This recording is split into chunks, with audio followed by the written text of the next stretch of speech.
Hi guys, we're back again with another sewing tutorial. Today I will be showing you how to sew the Hera top. This one is very beginner friendly. The whole thing will probably only take you 2 to 3 hours to make. It is also completely lined. There are no visible seams, which is great if your stitching is not quite as neat as you want it to be yet. And also it's made out of a stretchy fabric, so you really don't have to worry about changing the pattern to make it fit well. The back is really plain, but that makes it really easy if you're a beginner. And the cowl is just low enough that it's still decent enough to wear to a business casual event. Anyways, let's get started. After I made the tutorial for the top, I had an idea to turn it into a dress pattern as well. The instruction amendments are at the end, but you will need to watch the whole video before you start because the way the piece comes together is based on the top. This is what you'll need. I personally like to have the supplies list as small as possible, especially when you're just starting out on a new hobby. You don't even know if you like it enough to be buying every single component that goes with it. First, you'll need your pattern printed and cut out. I have a separate tutorial for exactly how I like to do this as quickly and as painlessly as possible. Some jersey fabric that has an ideal stretch percentage of 100% with good recovery.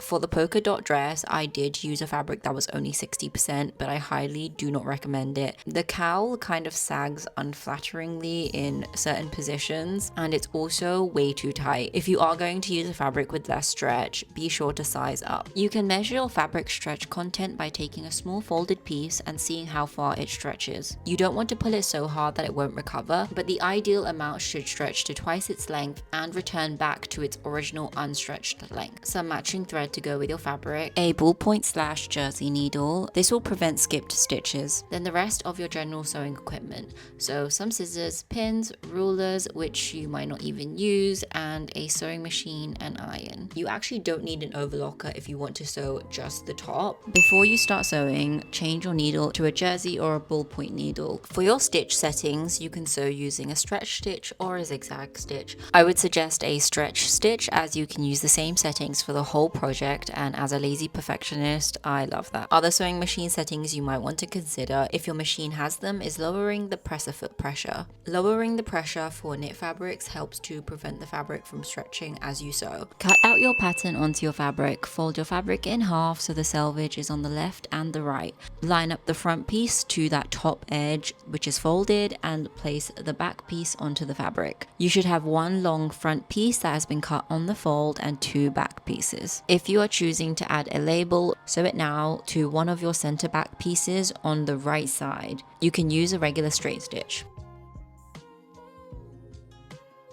Sew your 2 back pieces together along the neckline, right sides facing each other using a stretch stitch or a zigzag stitch. We will be using this stitch for the majority of the tutorial. Remember to sew using a 1 cm seam allowance.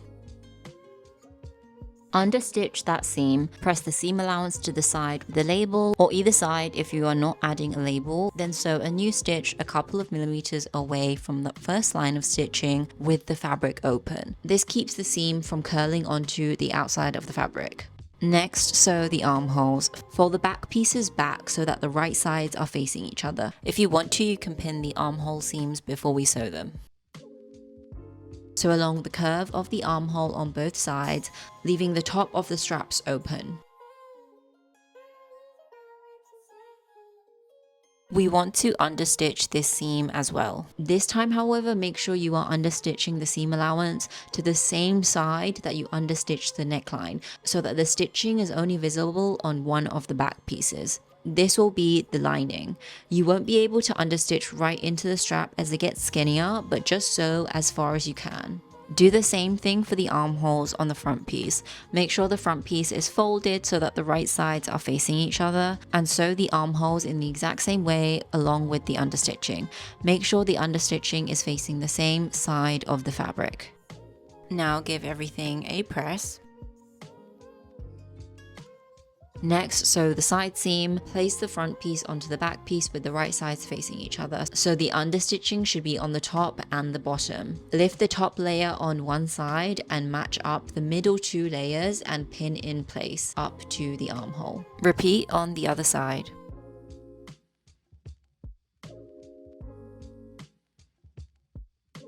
Next, take those pin sides and readjust your pieces so that you can continue to pin past the armhole. Mark a 2-inch gap close to the hem in either one of the lining seams before you reach the end. Take this to the sewing machine and sew along both side seams, but leave a 2-inch hole where you marked it. You do not need to worry about leaving the hole if you are not finishing the hem with a seamless edge. Press these seams open from the inside. I like to use steam as well, as I feel like it makes it extra flat.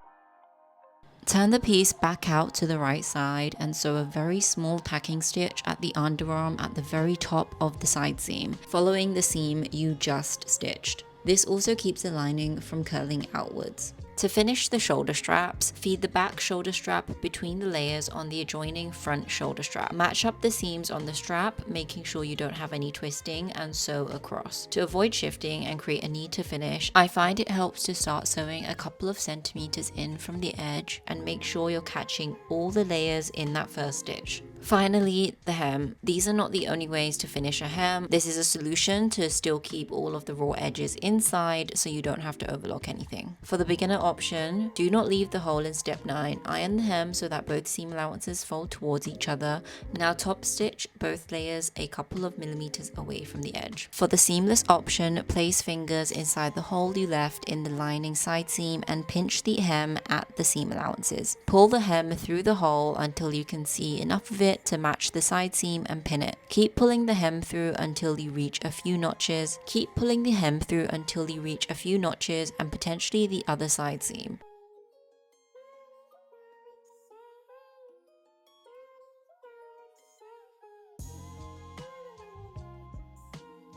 Then sew from one side seam to the other side seam. You can take the piece out of the machine and do this in sections if you find it to be easier. As you can see, you might have to do some fighting with the garment at this stage. Don't worry if your piece is looking like it's buttercream icing that's just come out of the blender, that's normal. Once you reach the other side, turn the garment back to the right orientation and repeat the steps for the other side of the hem. So pulling the hem through the hole and sewing until you reach the other side seam. In the final pattern, I have included a lot more notches than there were at this stage, so all of the notches at the hem, mark them, they will really help. Finally, pull everything through to the right side and sew the hole in the side seam shut using the stretch or straight stitch. A zigzag stitch is too wide for this area. You want to have it with as little bulk as possible. Give the hem a final press, try and unfold and uncurl the fabric as much as possible, and we're done. This is just some close-ups of what the final product should look like. As you can see, all of the understitching should be on the lining in the inside, and none of those edges should really be curling outwards, and the hem is pretty much invisible.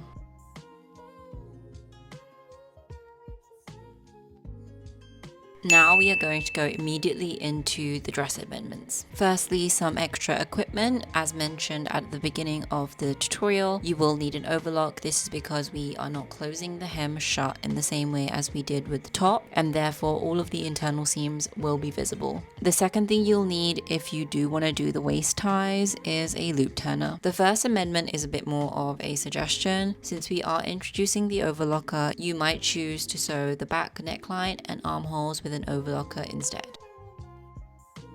Here's how I made the waist ties. There are many ways to do this once again, but I cut a 4 cm strip of fabric to the desired length. Then I folded it in half, right sides together, and sewed down the middle with a stretch stitch. Once again, you can also use a zigzag stitch. Trim off 0.5 off of the seam allowance, turn it right side out using the loop turner, then finish off the end. Pin the waist ties with the strap facing inwards to the outer front piece and overlock together with the next step. Overlock the side seams separately. Do this between step 8 and step 9 of the top tutorial. You want to overlock them separately so that you can still press them open after. The hem will be open in the dress, so you want to make sure the insides are all nice and clean. Just before I sew the hem, I also personally like to try the dress on and make sure that the length is exactly where I want it to be. For me, I did reduce the length by about 4 centimeters.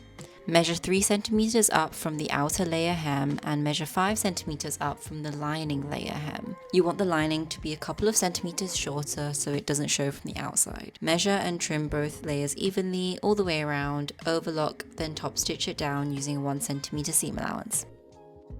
And we're done. Here are the final results. I do want to note here though, so if you follow me on social media, you've probably seen this white version first. However, since the white version, I did bring on some testers to test the pattern, and as you can see here, it is very loose. It's very loose on the front, it's very loose on the back. You are always at risk of public indecency with this one. They gave me that feedback and we changed it, so now it is much tighter, as you can see at the top. You still get the look, but now that look doesn't come with the cost of flashing somebody. The final dress version that I made, take the essence of it, but understand that the fabric is not right. Like if you were to make it with the actual fabric recommendations, it would look much better than that. The printed top is the final version. I think it looks great. It feels really secure and really snug around the shoulders. Anyways, thank you so much for watching. I'll see you in the next one.